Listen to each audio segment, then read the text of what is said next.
Hola, ¿cómo va? Bueno, bueno, vamos a retomar el ciclo sobre humanismo, que la semana pasada tuvimos precisamente un percance técnico y se nos interrumpió la columna, así que vamos Ah, tenés razón. a repetir aquella columna sobre poshumanismo y transhumanismo. Ok. Ya llegando al final del ciclo, nos queda una sola columna la semana que viene, y ya entrando un poco en la discusión contemporánea, ¿no? En torno al Ajá. humanismo que hemos venido recorriendo, bueno, desde el siglo XIV prácticamente, desde el surgimiento del humanismo clásico, lo hemos visto en sus discusiones en la modernidad, el siglo XIX, el siglo XX, bueno.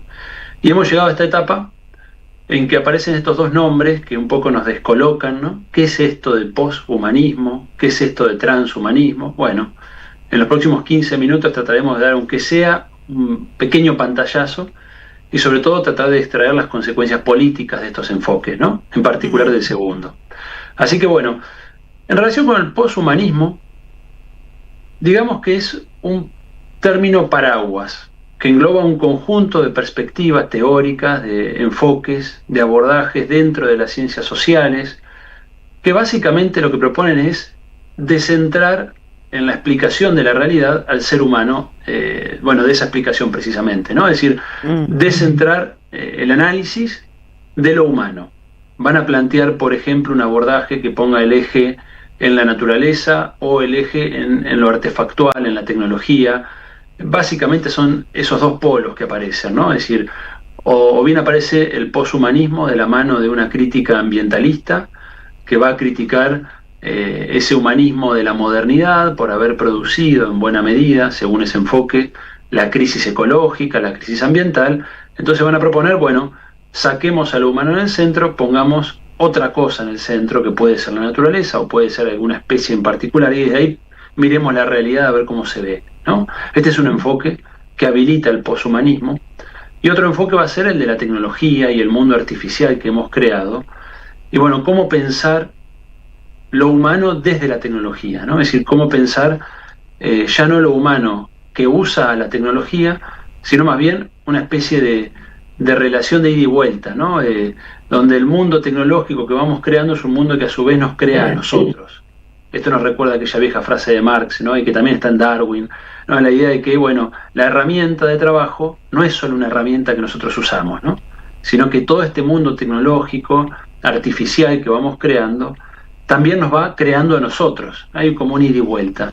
Y Ujú. estos enfoques poshumanistas van a tender eh, a poner el ojo ahí, ¿no? Ya no pensar que la intencionalidad, la acción está solo en manos del hombre o en manos del ser humano, sino que a su vez hay acciones de de otras entidades que nos rodean, ¿no? Que ya no son solo humanas. Y ahí va a haber todo un análisis específicamente de la tecnología, que creo yo muchas veces es un análisis interesante, ¿no? Que nos permite repensar el papel del humano, la configuración del humano, la realidad, cómo se construye la realidad. Así que creo, y esto lo hago como mi opinión personal, ¿no? Pero creo que algunos enfoques poshumanistas han enriquecido el enfoque o el análisis de la realidad en estos planos por lo menos, sobre todo cuando el poshumanismo no se asoció a un antihumanismo ético. Es decir, que de hecho hay autores poshumanistas que han intentado recuperar las viejas banderas del humanismo dentro de un nuevo marco de análisis, ¿no? Donde se diluyen un poco las fronteras entre naturaleza y humanidad, entre humanidad y tecnología, para repensar, bueno, cómo podría caber aquellas viejas banderas del humanismo, de la emancipación humana, dentro de esta nueva interpretación de la realidad. Entonces Ujú. diríamos, el poshumanismo es un gran paraguas donde hay muchas vertientes, todas coinciden en criticar al humanismo clásico, sobre todo en el foco exclusivo que se ponía en lo humano y en la idea de lo humano como fuente de sentido exclusiva, y van a tender a diluir la frontera, sobre todo en relación con la naturaleza y la tecnología, ¿no? Este es un gran marco, digámoslo así, que hoy en cierto modo permea ya a gran parte de las ciencias sociales, por lo menos de carácter académico, ¿no? Es decir, son autores que no se pueden esquivar en este sentido. Ahora bien, dentro de lo que habilita o de las discusiones que abre el poshumanismo, hay una en particular que es la que en cierto modo ha adquirido mayor protagonismo mediático y hasta político, podríamos decir, que es el transhumanismo, ¿no? Ujú. Y aquí ya sí entramos en un terreno bastante más pantanoso, ¿no? No quiere decir que lo anterior no habilite discusiones muy interesantes, pero en este terreno en particular, el del transhumanismo, ya hay una toma de posición muy fuerte. Ya no es solamente que habilita un modo de pensar la realidad, un modo del otro, sino que el transhumanismo es un proyecto, es un proyecto. ¿Cuándo ¿Es un nace? proyecto? ¿Cuándo nace ese proyecto? Mira, básicamente, como término no tengo el dato, ¿no? No lo busqué ese dato de cuándo nace como concepto en sí, pero Ujú. básicamente en la segunda década del siglo XXI, es decir, hace 15 años aproximadamente, ya tenemos una formulación muy clara de esta idea transhumanista, ¿no? Ujú. Después tenemos antecedentes, ¿no? De todo el enfoque cyborg, que ya se plantea en los 80 y 90, donde empieza a aparecer la cuestión de la hibridez entre la tecnología y lo humano, ¿no? Pero el transhumanismo es más que ese análisis, que es un análisis válido, genuino, porque es real, que estamos cada vez más hibridados, pero el transhumanismo pasa a ser un proyecto, es decir, la idea o el anhelo de aplicar la tecnología al ser humano, pero con el objetivo de crear una nueva entidad. Es decir, no es solamente la tecnología en el sentido clásico, que actuaba como una prótesis del humano, que potenciaba capacidades que ya teníamos nosotros como especie o que tenemos como especie, sino que el proyecto transhumanista se va a proponer construir una nueva entidad, algo que no existe, algo Una nuevo. nueva especie, Claro, dar una un salto mutación, evolutivo, solo que una ya no sería una mutación. especie natural, ya no sería una especie natural, ¿no? En cierto modo, el argumento que ellos esgrimen es que se trata de superar los límites biológicos, ¿no? La idea de que el soporte orgánico, biológico, en el cual se sustenta la vida hasta el día de hoy, es un soporte en cierto modo inadecuado, ¿no? Perecedero, que está destinado bueno, a desaparecer, ¿no? En pos de una nueva vida, que va a ser la vida tecnológica. Este momento, ellos le llaman la singularidad tecnológica, es decir, el momento en que las máquinas, los algoritmos, las redes informáticas van a ser capaces de producir computadoras, robots o algoritmos mejores que ellos mismos, ¿no? Este sería como una explosión de inteligencia dentro de estos teóricos, ¿no? ¿Dónde Y se sería el pueden momento en ubicar que, esos teóricos? Porque el otro día hablábamos de la ultraderecha. bueno, ¿En algún básicamente, otro lugar más que la ultraderecha se está pensando en esto? bueno, pasa con la ultraderecha es muy importante en el mundo, ¿no? Si hay un, Sí, bueno, pero es, para localizarlo políticamente en alguna no, parte, me pero parece. no es solo la ultraderecha, ¿eh? Porque vos tenés ahí, por ejemplo, toda una variante del globalismo, que sería lo que están Sí, las antípodas a esta nueva derecha que se para contra el globalismo progresista, etcétera. Parte de ese globalismo comulga con esta ideología, absolutamente. ajá. Es más, te diría que esta es la ideología de Silicon Valley, ¿no? De hecho, más bien, parte del discurso de las nuevas derechas, por lo menos en los países centrales, más bien de carácter humanista, o sea, tiende a recuperar el humanismo clásico frente a estas variantes transhumanistas, ¿no? Para que se tenga una idea de lo que estamos hablando, porque por ahí es un poco abstracto, Sí. estos autores, entre los cuales podemos mencionar, por ejemplo, el director de ingeniería de Google, Raymond Kurzweil, es una figura clave en este enfoque, ellos van a plantear que la meta a superar es acabar con la muerte, ¿no? Es decir, como el gran límite biológico, y de lo que Pero se trata es ese, de... pero ¿Cómo? es un poco trucho, digamos, Bueno, está ¿no? guiando muchos esfuerzos de estas corporaciones en ese sentido, ¿no? Es decir, hay un carácter cuasi religioso en esto, está claro. Es una Ahora, mezcla de mitología. para llevar adelante una teoría como esa, ¿no tenés que al mismo tiempo deshumanizar a lo humano? La pregunta ahí es, ¿qué es lo humano, no? Nuevamente, como para ir acercándonos al fin del ciclo, pero por Máquina no supuesto está en es, discusión. máquinas no somos, somos mamíferos. Bueno, en la concepción de ellos, eso es una etapa que se está acabando. No me pongo un abogado del diablo. Sí. La concepción de ellos es que básicamente somos Y información. los bebés van a nacer y se van a parar solos como los elefantes o los caballos? Es que no habría, no sé cuál es la idea de reproducción que tienen, ¿no? Pero básicamente seríamos información y como somos información, podemos trasladarnos a un disco rígido, a una nube digital y bueno, básicamente nuestra información, nuestra personalidad podría subsistir en ese nuevo soporte, ¿no? Esto, para que tengas una idea, Sandra, de que esto, además de que para mí también es un delirio, lo aclaro, ¿no? A mí me parece un disparate y necesito Pero no decirlo porque si no parece que le estoy dando entidad. se moviliza recursos detrás de esto. Es decir, en Ya lo Silicon Valley sé, se sí. creó una universidad hace 15 años, en 2010-2011, dirigida por este muchacho, Kurzweil, que insisto, es el director de la corporación más grande del planeta en este momento, que es Google, director de ingeniería, es decir, que está en el corazón, no estamos hablando de una figura marginal, ¿no? De un loquito, ¿no? Es un tipo que está en el corazón de la corporación más grande del mundo en este momento, y crean una universidad que se llama la Universidad de la Singularidad Tecnológica, es decir, donde el objetivo de la universidad es promover esto, y que desde hace 15 años forma cuadros del más alto nivel internacional en esta perspectiva, ¿no?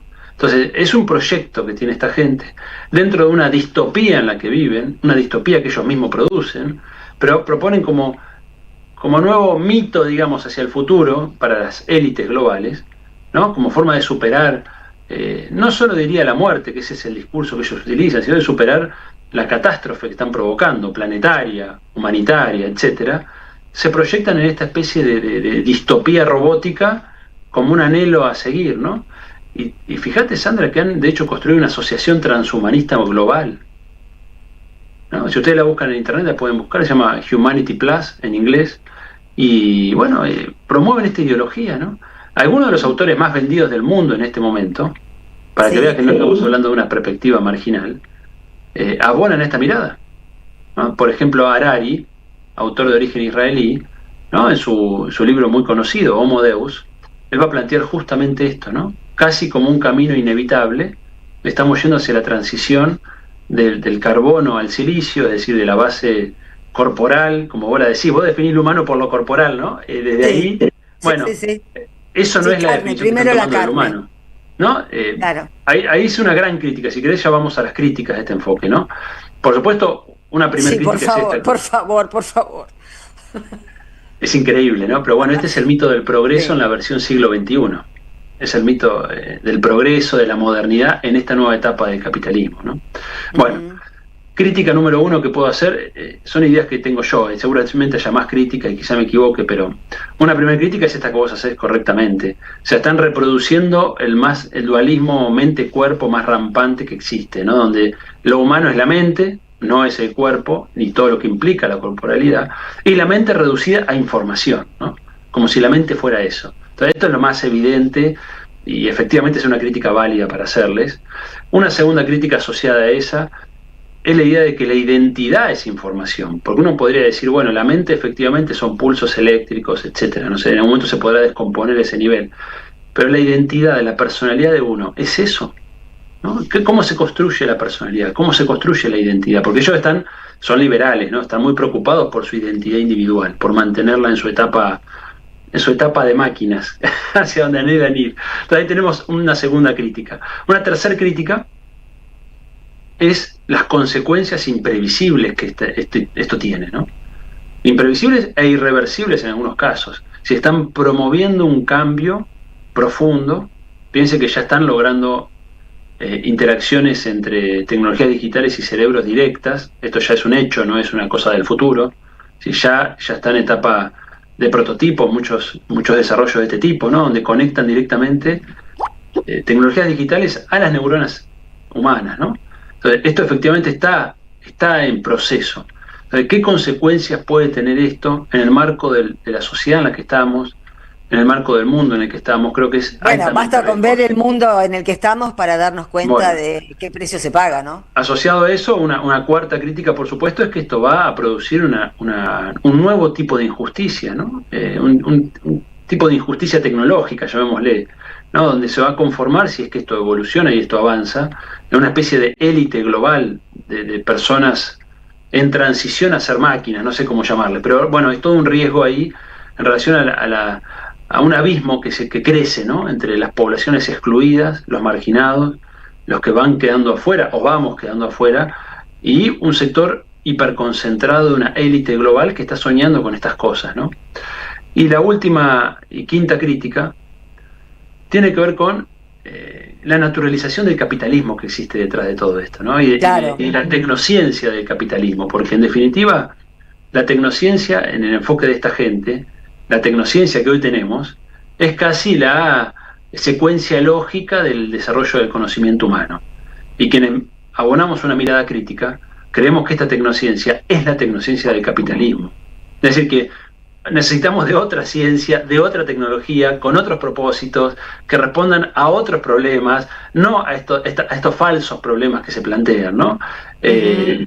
Y que, bueno, esta naturalización también es muy riesgosa y que, de cierto modo, logran, con sus campañas publicitarias, instalarnos la idea de que es la única tecnología posible, ¿no? Fíjense cómo Habría que hemos ver en qué andan los incorporado. chinos, ¿no? Con esto.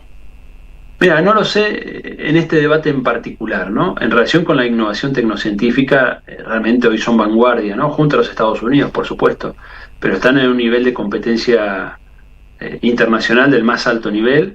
Y la verdad es que la carrera, como se ha desarrollado en este momento, tecnocientífica, está acelerando en gran medida la innovación en estos temas, ¿no? Así que lo que parecía hace un tiempo algo lejano, en muchos sentidos se acerca, ¿no? Es decir, es un horizonte que se acerca.